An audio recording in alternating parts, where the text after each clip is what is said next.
quiero darle gracias al Señor por las personas que han orado por mí.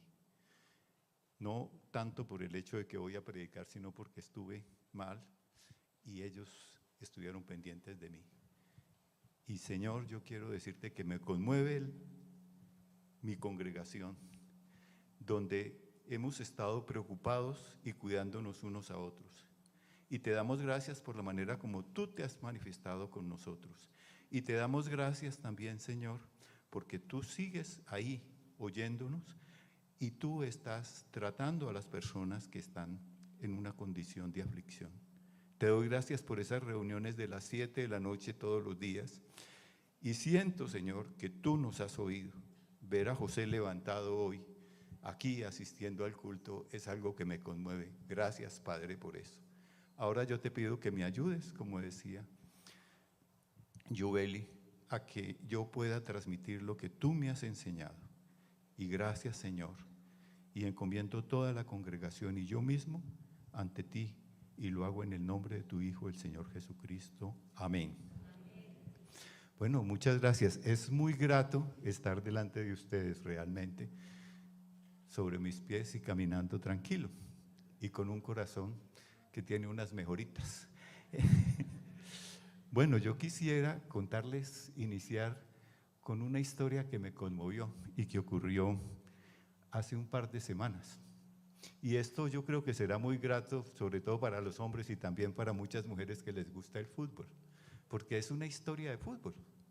Si ustedes se acuerdan, hace un par de semanas estaba definiéndose los finalistas para la Copa Suramericana de la Conmebol.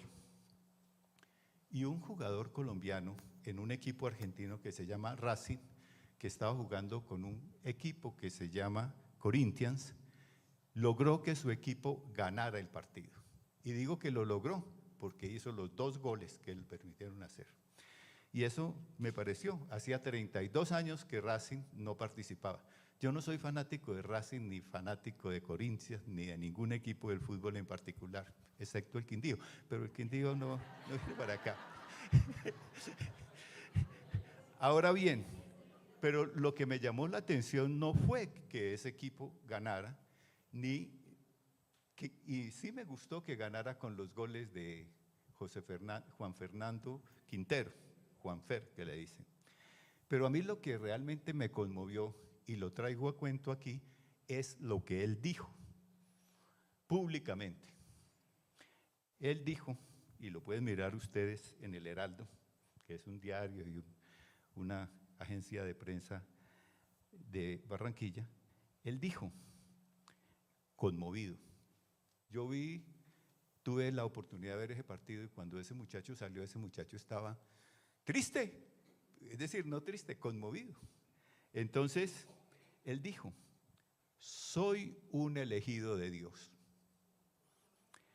Toda la gloria y honra es para Él. Yo simplemente trato de disfrutar. Fue el don que me dio, el talento, y que salga a flote en un partido de estos me tiene emocionado. Y la verdad, quiero destacar varios puntos en lo que él dijo. Él se reconoce como un elegido de Dios. Da a Dios la gloria y la honra. Y él reconoce que su talento lo recibió de Dios y que fue ese talento lo que permitió ganar el partido. Uno no oye con frecuencia este tipo de manifestaciones en ninguna circunstancia, ¿sí? Algunas veces uno oye, pero la verdad es que esto es una muestra, ¿saben de qué? De humildad. Y ese es el tema que me han pedido a mí que trate hoy, dentro de la serie que nosotros conocemos como Más como Cristo, porque Cristo es humilde. Y vamos a tocar el punto de 3 maneras. Primero vamos a hablar de la humildad. Segundo, vamos a ver a Jesús como modelo de humildad. Y luego veremos el desafío que plantea la actitud del Señor por eso. Vamos a hablar en primera instancia por la humildad. La humildad es una virtud para algunos y es una desgracia para otros, porque la humildad no va mucho con la forma de ver la vida que se tiene ahora, donde la gente lo que quiere es sobresalir, donde la gente lo que quiere siempre es aprovecharse de los otros para ganarse, tantas cosas que son difíciles. Entonces realmente, incluso los griegos consideraban la humildad una debilidad. Eso es algo curioso. Ahora, en los nuevos desarrollos de psicología, sociología, antropología, se ha llegado a tener una definición de humildad y se la define como así. La humildad es la capacidad de reconocer nuestras propias limitaciones, aceptar las críticas y aprender de los demás. Es un estado mental que nos permite mantenernos abiertos a nuevas ideas, experiencias y conocimientos. La humildad no implica menospreciarse a uno mismo, sino más bien tener una visión realista de nuestras fortalezas y debilidades. Bien centrada en uno mismo y en sus posibilidades. Yo he querido traer aquí una definición de qué es la humildad desde el punto de vista bíblico y me voy a permitir leérselas. El significado bíblico de la humildad se refiere a reconocer la obra de Dios en nuestras vidas, vivir en obediencia a Él y someternos a su voluntad. Implica una total ausencia de ego, desprendimiento de los propios intereses y entrega a las necesidades del prójimo. La humildad en la Biblia implica tener una actitud de sumisión, reconocer la propia limitación y dependencia de Dios y estar dispuesto a servir a los demás sin buscar reconocimiento o gloria. Ustedes se acuerdan de ese versículo que dice: el Señor atiende al humilde, pues al altivo mira de lejos. Para Dios, para el carácter de Dios, la humildad no es una debilidad, tampoco es una capacidad, es una característica, es algo que nosotros debemos tener. Ahora, podemos mirar el contraste. Del mismo modo, la humildad es opuesta a la soberbia. Primero yo, segundo yo, tercero yo. Una persona humilde no es pretenciosa, tampoco es egoísta, como lo es una persona soberbia, quien se siente autosuficiente, yo no necesito a nadie. O quien, y generalmente cuando hace las cosas, no es por desinterés, como nos enseñó el pastor Daniel, sino que es porque le conviene. Yo hago esto porque me conviene. Ahora bien, pero la humildad no es cobardía, ¿cierto? No, es que yo soy muy humilde, no, de eso no se trata. Yo soy cristiano y creo en el Señor. Y ese es un motivo para yo, y eso lo hago con humildad, no con orgullo. Tampoco es sinónimo de poca educación. Tampoco es una cosa de que, uy, pobrecito, yo soy humilde, entonces estoy agachado, acurrucado en una esquina. No, no se trata tampoco de tristeza. La persona que mencionó estos dos temas, que no es cobardía ni tristeza, es Santa Teresa de Jesús. Y la humanidad tampoco es sinónimo de pobreza. Nosotros hemos confundido los dos términos, pero los dos términos son completamente diferentes. No es sinónimo tampoco es sinónimo de poca educación o de pertenecer a una clase baja. Inclusive en la gente muy pobre uno piensa que hay, y uno se da cuenta que hay orgullo. Entonces no son humildes, porque realmente lo que se contrapone a la humildad es el orgullo. Ahora, creo que hemos hecho un amplio espectro desde el tema bíblico y ahora entremos a mirar lo que sería nuestro ejemplo. Nuestro ejemplo naturalmente está dentro del marco más como Cristo. Nuestro ejemplo es Cristo. Cristo es la referencia de humildad para nosotros. Ahora vamos a leer el pasaje que yo he escogido, ustedes realmente no van a necesitar la Biblia porque está ahí, ¿no? Entonces, si ustedes quieren mirarlo en la Biblia, vamos a leer Filipenses del capítulo 2, del versículo 5 al versículo 8. Por favor, si quieren pararse, buscar su Biblia y leer. Lo hacemos como una muestra de humildad, pararnos ante la palabra del Señor. ¿Todos listos? Bueno, muy bien. Entonces, yo utilizo la versión de la nueva versión de la Biblia latinoamericana. Dice así: haya pues en ustedes esta actitud que hubo también en Cristo Jesús, el cual, aunque existía en forma de Dios, no consideró el ser igual a Dios como algo a que aferrarse, sino que se despojó a sí mismo, tomando forma de siervo, haciéndose semejante a los hombres, y hallándose en forma de hombre, se humilló él mismo, haciéndose obediente hasta la muerte y muerte de cruz. ¿Quieren sentarse, por favor?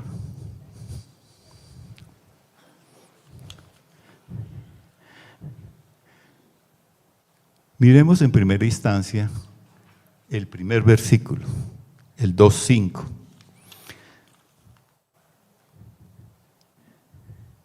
Dice, en la versión que tenemos aquí: haya pues en ustedes esta actitud que hubo también en Cristo Jesús. Yo he querido mirar ese versículo en varias versiones.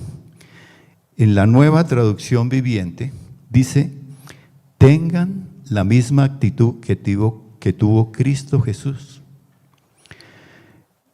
En la traducción al lenguaje actual dice: tengan la misma manera de pensar que tuvo Jesucristo.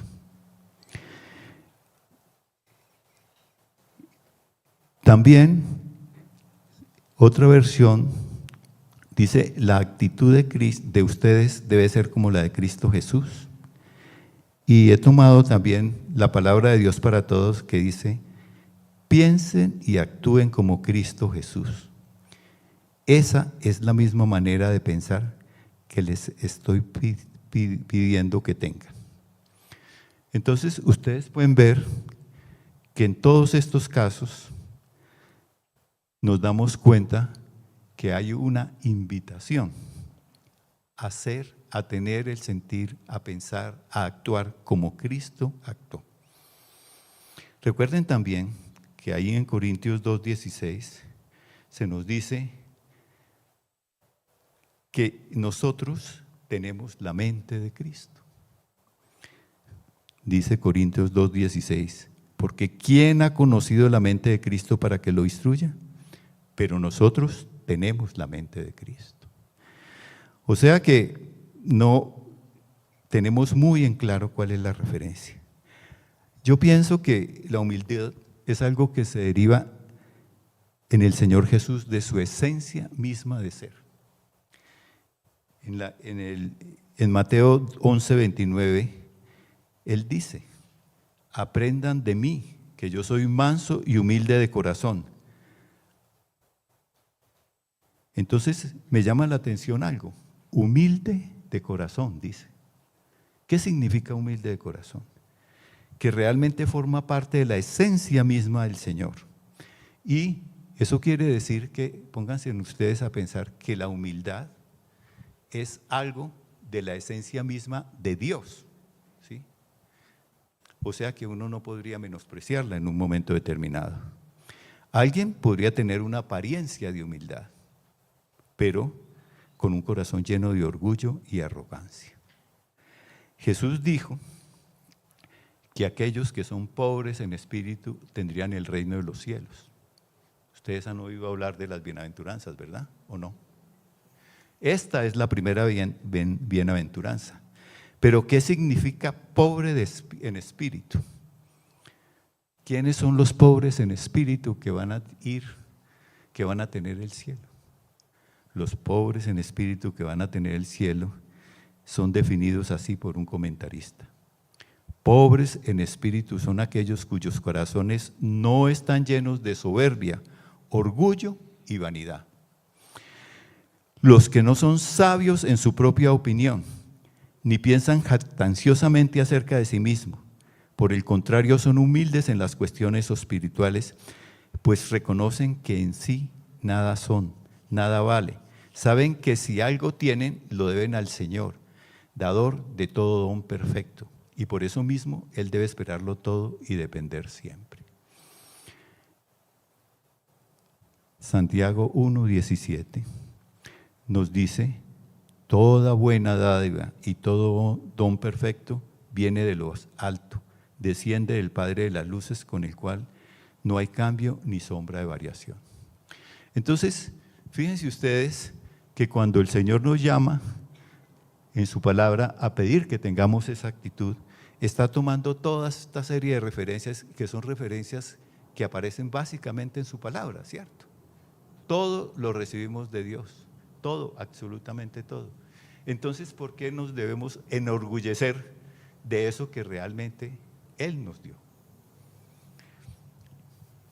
Y entonces, eso nos cubre, digamos, y claramente lo que nos dice el Señor en este pasaje es que el modelo que nosotros tenemos es Cristo. ¿Y cómo es Cristo?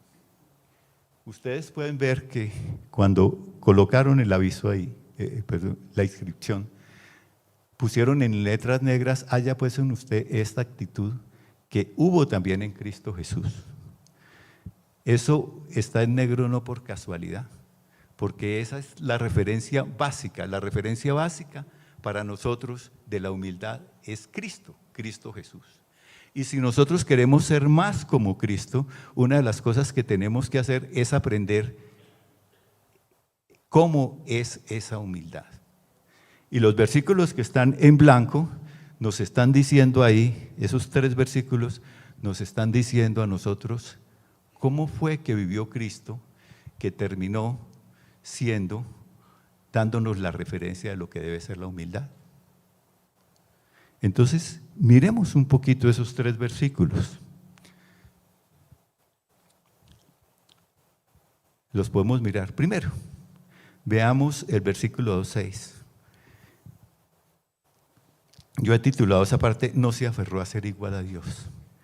Este versículo 6 dice: el cual, aunque existía en forma de Dios, no consideró el ser igual a Dios como algo a que aferrarse. El cual, aunque existía en forma de Dios, no consideró el ser igual a Dios como algo a que aferrarse. Fíjense ustedes que aquí realmente hay un punto de partida bien interesante. Él existía desde que Dios existió, desde el comienzo. Acuérdense ustedes de los primeros versículos del Evangelio de Juan. Y Él era Dios. Eso significa que Él existía en forma de Dios porque Él tenía todos los privilegios y los atributos de Dios. Pero Él no consideró el ser igual a Dios como algo a que aferrarse.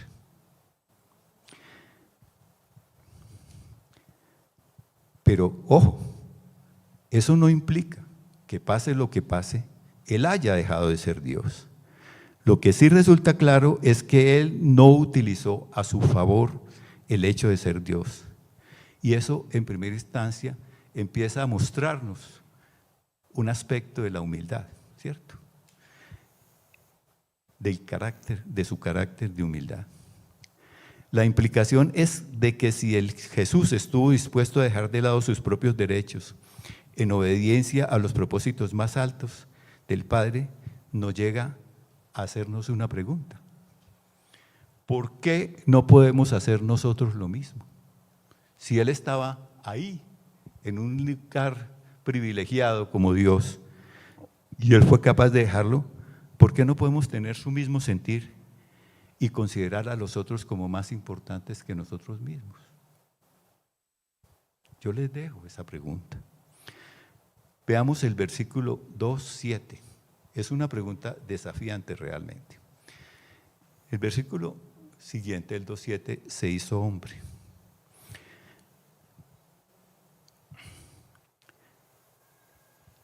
Cristo, el Hijo de Dios, se despojó de sus privilegios y poderes. Al tomar la forma de siervo se hizo semejante a los hombres.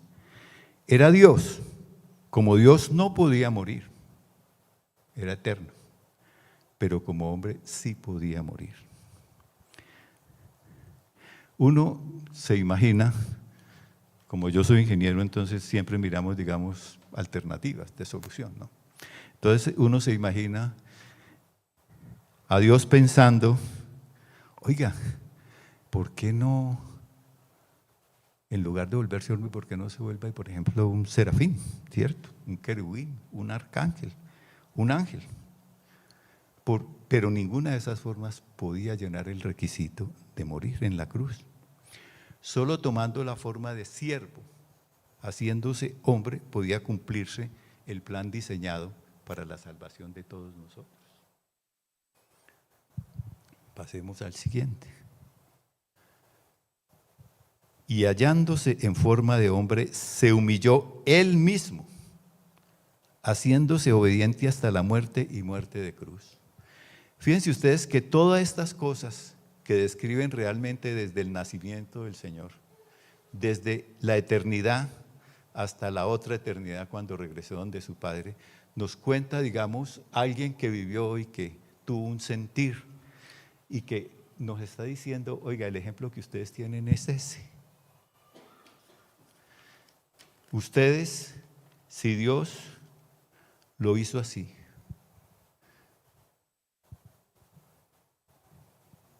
¿por qué nosotros no lo deberíamos hacer así? ¿O lo deberíamos hacer así? Y ojo, nosotros tenemos la elección de hacerlo o no hacerlo. Y la prueba es que no todos tenemos humildad. Y la humildad a veces es para unas cosas y a veces es para otras. No puedo menos de pensar en todo un Dios, alguien que tenía todas las posibilidades, todo el poder, sometido a todas las limitaciones humanas. Piensen ustedes, primera cosa, fue concebido, es decir, partió de un óvulo fecundado. La Virgen María estuvo encinta, se desarrolló ese niño y luego nació ese niño, lo celebramos ahora en diciembre. Luego creció y se volvió un hombre adulto. Y ese hombre adulto fue tentado con todas las limitaciones que nosotros somos tentados. Pero siendo Dios, se mantuvo firme y perseveró hasta la muerte. Hasta el último momento fue tentado. Ahí, antes de que lo cogieran preso los romanos, los sacerdotes, los esbirros del templo, él tuvo que afrontar el hecho de hablar con su padre y decirle, bueno, Señor, yo quisiera no pasar por este trago, pero yo no quiero hacer mi voluntad, sino quiero hacer tu voluntad. Y nosotros todos los días pensamos en cuál es la voluntad de Dios para nosotros. ¿Y la hacemos? Pues yo les confieso que muchas veces yo agacho la cabeza y me voy por otro lado, ¿cierto? Entonces, esa obediencia, ese sometimiento que tuvo, nos mostró qué era ser humilde. En síntesis, uno podría decir, los versículos anteriores, los que hay del 5 al 8, nos muestran la actitud de Cristo. Jesús, consciente de su divinidad, ha renunciado a sus privilegios, se ha hecho siervo sufriente y ha muerto crucificado en obediencia a Dios su Padre para salvarnos. Ese es nuestro modelo de obediencia, de humildad, perdón. En los versículos 5, volvamos atrás, nos vuelven a llamar, a invitar, a tener la misma actitud, a ser como Jesús.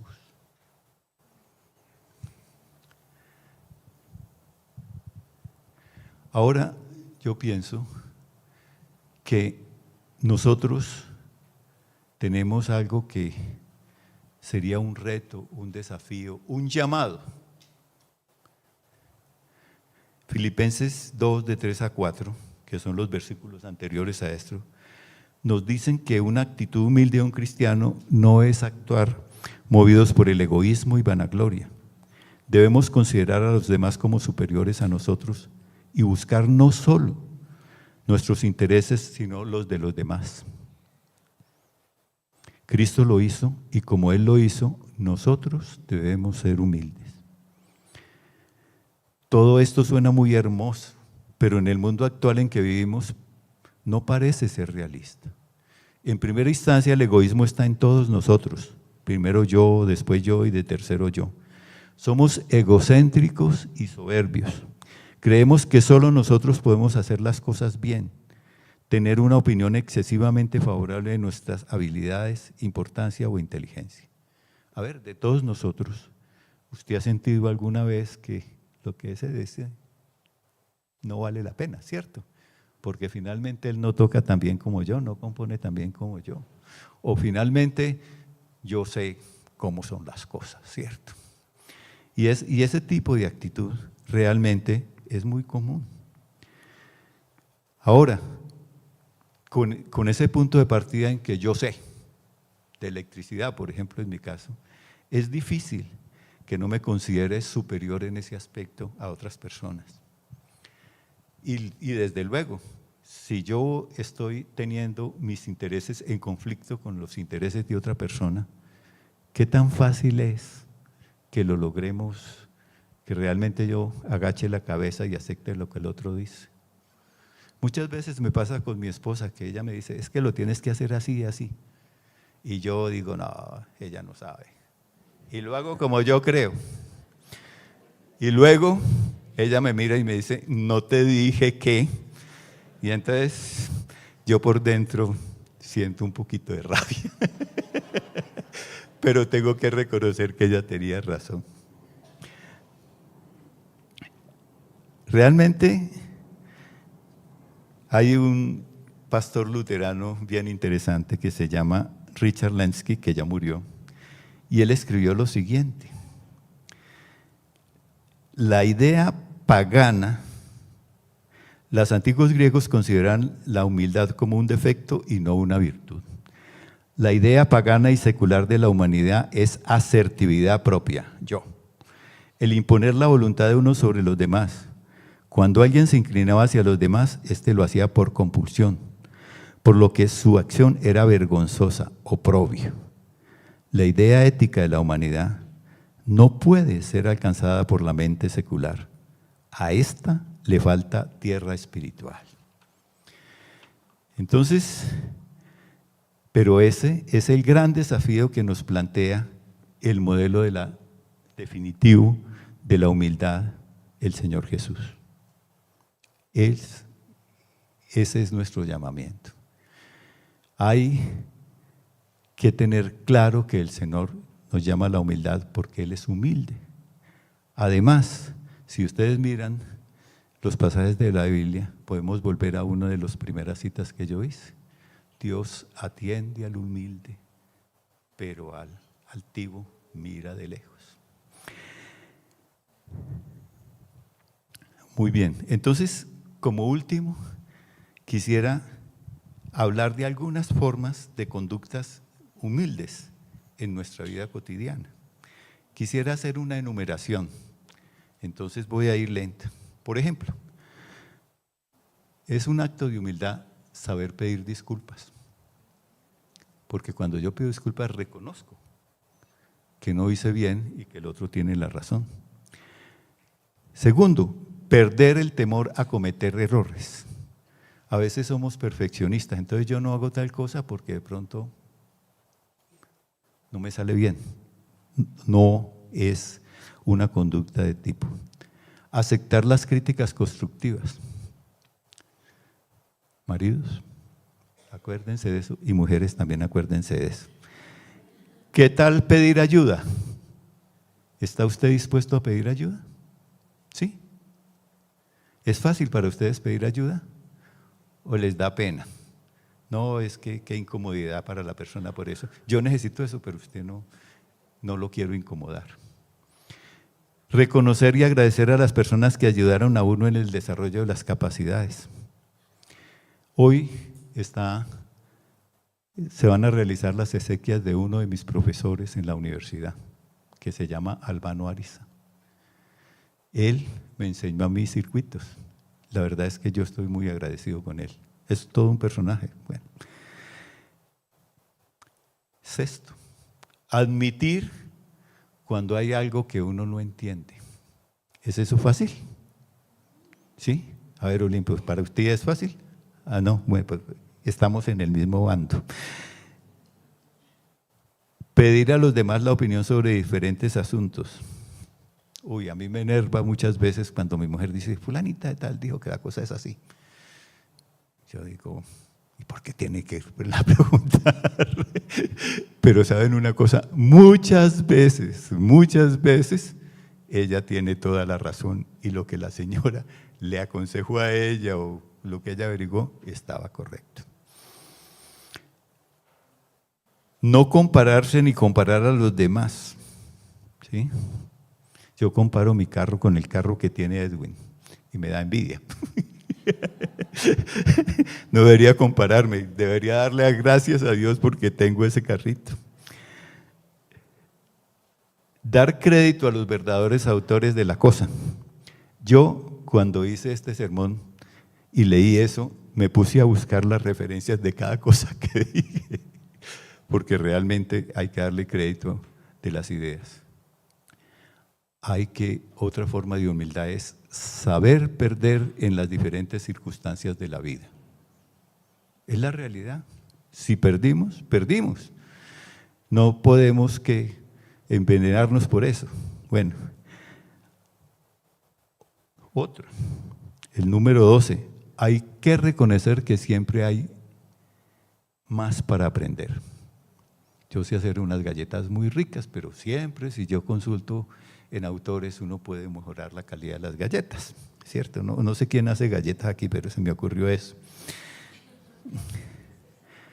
Hay otra cosa que es importantísimo y es compartir los conocimientos aprendidos.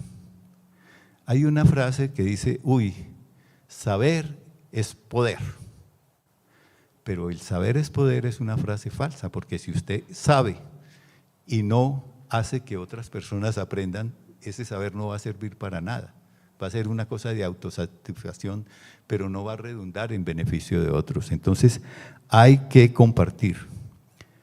No hay necesidad de alardear de los éxitos. Hay que ser agradecido. Otra, hay que estar dispuesto a escuchar a los demás. Otro, valorar a las personas que son capaces en una materia y pedir ayuda. Conocer las propias capacidades. Aprender de los propios errores, aceptar las ideas y opiniones ajenas. Esas son algunas de las conductas que nacen de que uno sea humilde. Habrán mucho más conductas que nazcan de eso, pero realmente simplemente me pareció interesante mirar esta lista, porque la esencia de todo es realmente la definición bíblica, ¿cierto? Dice,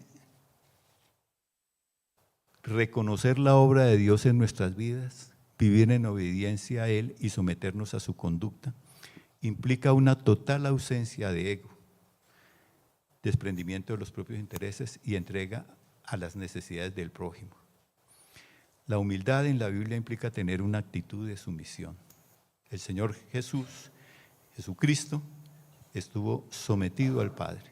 Y hay muchos pasajes en la Biblia que dicen, ¿cierto? Él dice, no soy yo, sino es mi Padre el que me guía, ¿cierto? El que me dice. Reconocer las propias limitaciones y dependencia de Dios y estar dispuesto a servir a los demás sin buscar reconocimiento y gloria personal. Hay un versículo que siempre me ha impactado a mí y que es del profeta Miqueas. Y ese versículo dice, oh hombre, Él te ha declarado lo que es bueno. ¿Y qué pide Jehová de ti? Solamente hacer justicia, amar misericordia y humillarte, ser humilde delante de Dios. Hermanos, yo les agradezco que me hayan puesto la atención. Yo le pido al Señor que ustedes tengan un sentimiento de humildad, que ustedes siempre estén sometidos a Dios, que ustedes se olviden de ese orgullo, de esa presunción que es tan frecuente en nosotros, que ustedes se olviden de ese egocentrismo que nosotros tenemos, yo más que ustedes en muchos casos.